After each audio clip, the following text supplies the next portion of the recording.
Welcome to Hennett Minutes. I'm Greg Hennett, and today's message is Fearless Overcomers. David in Psalm 60 describes a battle he had just won, that is, through Joab, and then he asks for another victory.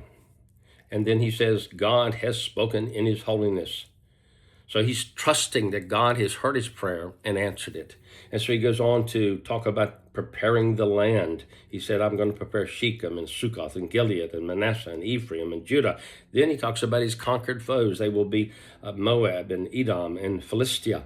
They're going to be conquered. He's going to prepare for the victory because he's so confident that God has spoken in his behalf to give him victory. And he ends by saying, the help of man is vain, but verse 12, through God we shall do valiantly. We shall do valiantly through God. David was seeing the destiny of the New Testament Christian. We are to be fearless conquerors, fearless champions, fearless overcomers. Well, if we're going to be that, we have to conquer some near foes before we conquer the distant foes. What are the near foes? Well, sin. Is there any sin lurking in your life, remaining in your life that you have coddled and permitted to stay? Get rid of it. You have to conquer sin first.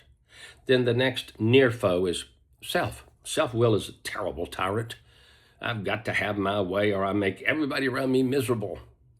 You say, well, Christians don't act like that. Yes, they do. And is there that kind of an attitude in your life or mine about any area of self-will, anything that we pout about when we don't get our way? If there is, that's one of the near enemies. Conquer that enemy. Why? Because then you can begin to fulfill your destiny to be a David, a victor over every foe that comes in your path. You can cause every foe to bow to the Lord, and every problem or impossible obstacle to break and surrender and part way, just like the Red Sea, and you can march through that to victory for the kingdom, for the king, for the people of God, for the plan of God.